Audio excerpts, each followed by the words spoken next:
Hej, velkommen til.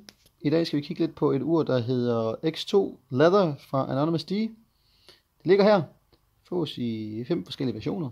Samme ur. Og vi kan lige prøve at tage en af dem her. Nu får vi en version her med sort læderrem, og ellers i rosa forgyldt rustfri stål.